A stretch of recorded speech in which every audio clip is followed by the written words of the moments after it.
All right, JW Studios back again. I've had a lot of questions, a lot of comments.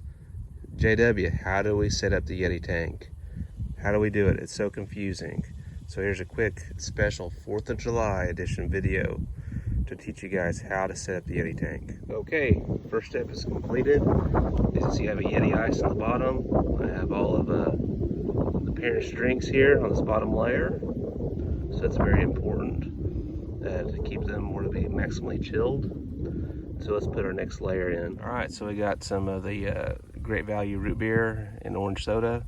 Kids love it. Some little Sprites. We don't really have too many guests today, just my kids primarily. So this is be too much.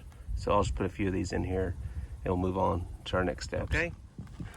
I just kind of threw those in there. See, it's a very complicated process. I'm sure you guys, with a few repetitions, will be able to get the hang of this, no problem. If you don't, that's okay. Sometimes things are best left to the experts. So our next step, we'll get these in there, just for a few rotational options for the adults. All right, we got those in there. As you see, there's room for a few more drinks, but we want to get our ice in there. So there's not gonna be room for both those. We'll get one of those in there, save one for later. That should keep things really nice and cold. Get cold fast, especially with the Yeti ice, which has already basically pre-cooled it. I had the Yeti tank in my truck for a little bit with the air conditioner running. That was when I went to go get the ice to help. Pre-cooling is important on these roto-molded products because the plastic, if it's 125 degrees in your garage, it's going to absorb a lot of that heat. It's going to melt your ice really fast and hinder the performance of the cooler.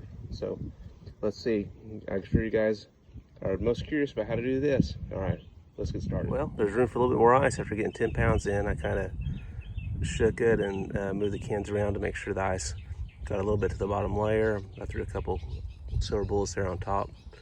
For that way, they'll be easily accessible for me here about 30 minutes after these get cold a little bit. So let's try to get at least another 5 pounds of ice in there. Surprise, surprise, I didn't think it would fit. We got the 20 pounds of ice in there. I don't know how many beverages, probably at least 30 12-ounce beverages. It's kind of hard to guess because the Coors Lights were 16 ounces and the kids' drinks were 7.3 ounces. So probably at least 30 12-ounce beverages in there. And if I wrestle with it, I bet I could probably even get the Yeti tank lid to fit on that. So let's try to do that.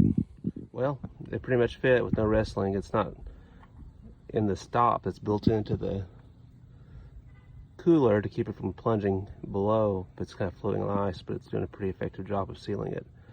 So overall, I give it an A+ for really to hold a generous amount of beverages, a generous amount of ice, and still get the lid closed. So I'm sure you guys appreciate the instructional video today, because I can tell, filling this Yeti tank can be a pretty complicated process, because I got so many puzzled viewers just asking over and over again how to do this. So I appreciate all those comments, all my loyal subscribers out there. Appreciate you guys.